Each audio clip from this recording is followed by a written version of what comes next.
We're going to tackle two more projects on the RV. First, the storage under the bed. Our 2017 RV seemed to have deeper drawers than this 2019 G. So I saw some things again on the Facebook page where people take the drawers out and capture the entire space under there for storage. So we're going to take a look at that today to see if that's what we want to do. The next thing we're going to tackle is the springs on the bed.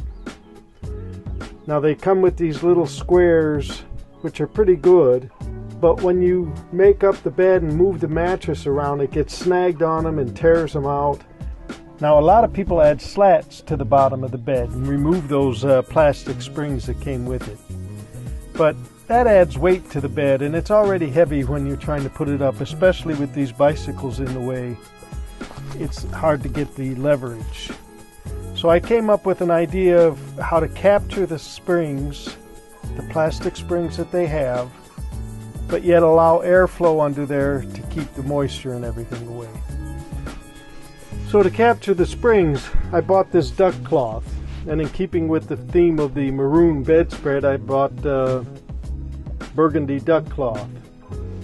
And I'm going to screw it on top of the springs. So that way the mattress can slide on top of the duck cloth and not get caught on the springs and bend them and rip them out. But first, we got to take the bed and the mattress and everything all apart and remove the whole bed to get in to look at the storage. We did a test case of capturing the springs by using a regular bed sheet and stapling it around the edges and down the middle.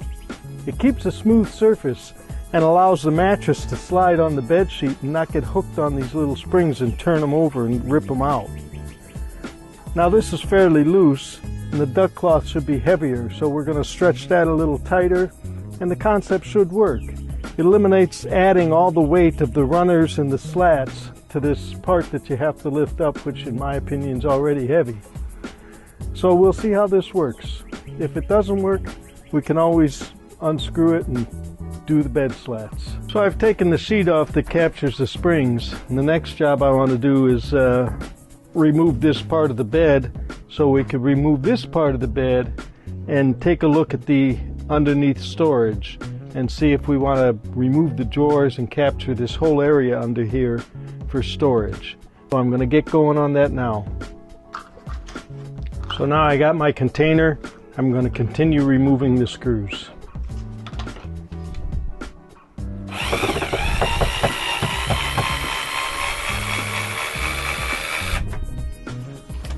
This screw is a long one compared to the other one. So I'm going to mark on the bottom where this screw came out of so it could go back in. So I have a little marker and I'm just going to put a small L right there so I know that that's the long screw.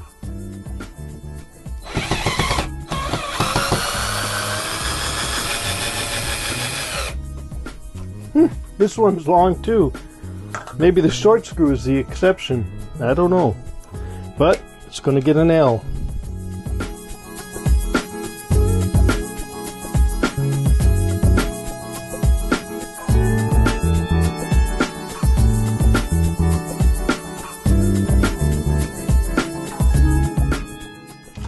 Okay, got all the screws in one container. I'm going to label it for the hinges because there's other screws I'm going to have to take out. So there were only 5 screws holding this section down here, and they're all kind of longish. So I put those in another container, and this should pop right up. Well, I lied. There seems to be screws coming from underneath in the back, holding this back section up on screwed through an angle iron. So I'm going to have to remove these drawers, get under there and unscrew those. To access those screws underneath, I had to call in the big guns and get my wife down on the floor to reach up under there, and even she's having a hard time with it. I think we're going to have to remove the drawer slides and a back slat in the back, a wooden slat in the back. But once we remove those, getting those back in, if we decide not to do this upgrade, it's going to be difficult.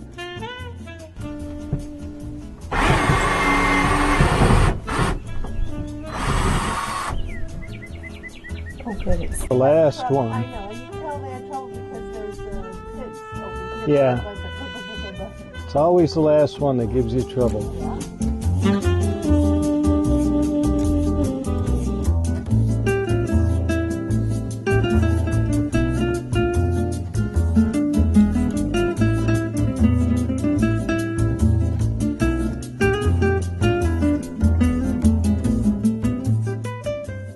This little piece of gray panel was under the bed up against the wall, but we want to expand it for our storage under there so nothing slips past here.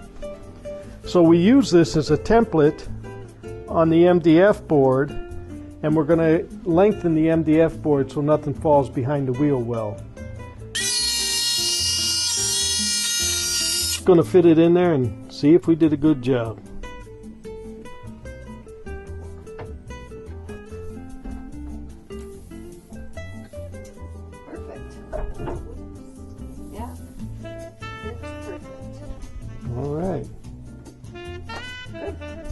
Removed all of the supports for the drawer system, so there's no going back now.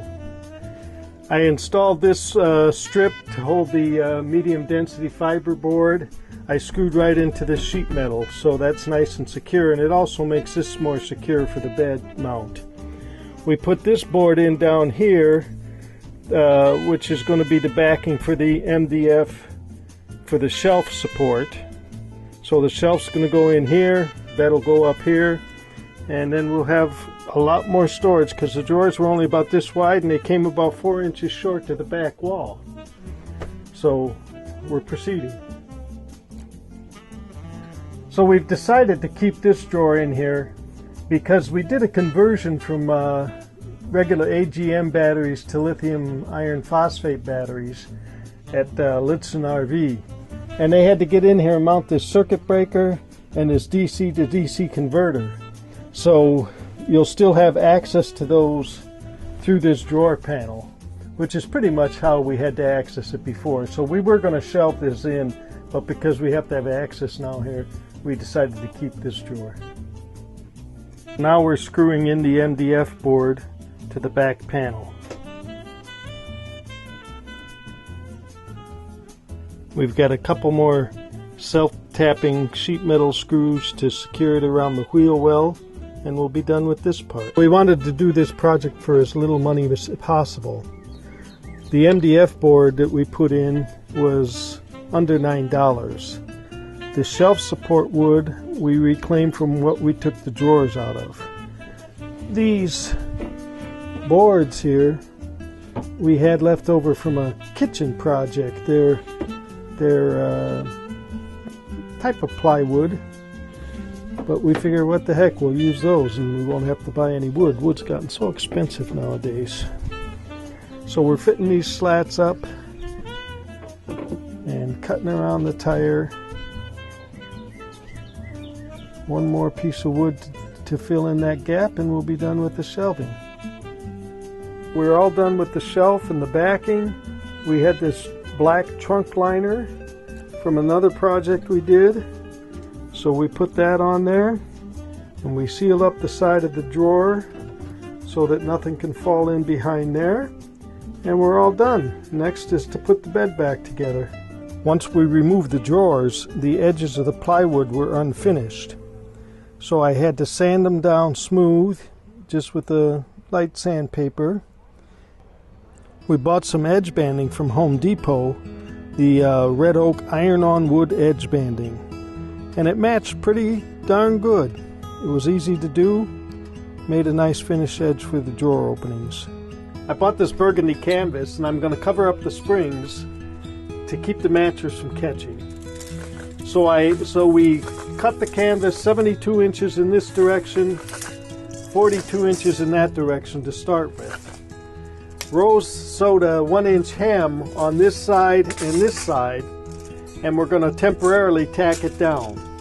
My idea is that we screw in the sides, We'll lay this down in here in the springs like that to cover them tight, and then we're going to trim this end and this end to fit.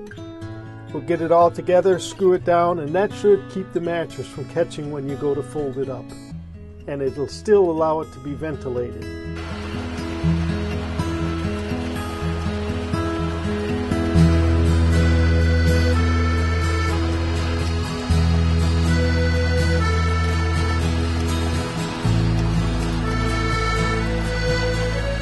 Rose is hemmed up an inch along each edge, and the width is about 48 inches wide by 77 inches long, and then we did a cutout at the bottom for the way the bed springs are cut out in the Travato.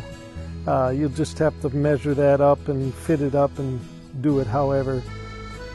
And then I'm going to put grommets in and screw it all down. A rather cheap grommet tool on Amazon, and it works great. I've marked in green tape over here where there's some 1-inch studs on the bottom of this portion of the bed, because in between these studs the top is only 1/8 of an inch thick, and I don't want to screw the grommet down into thin wood. So I got the grommet tool all loaded. All I'm going to do is I marked the hem section, just fold it over, pop in the grommet,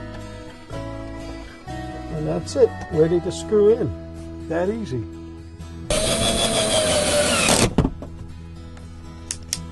This is the finished product. It should allow it to breathe underneath, keep it from getting moldy. Should allow the mattress to slide back and forth and not get hung up on the springs. We had some trim from the kitchen cabinets left over in the basement, and we put it in here so the hinge works really nice. The fabric doesn't bunch up on the hinge. We're done. We'll let you know over time if it works. We put the feather top on and the sheets on and the quilt, and we folded up the mattress from inside the van, and it worked exactly as we hoped it would. The mattress slid along the canvas that we put down, didn't hang up on the springs at all.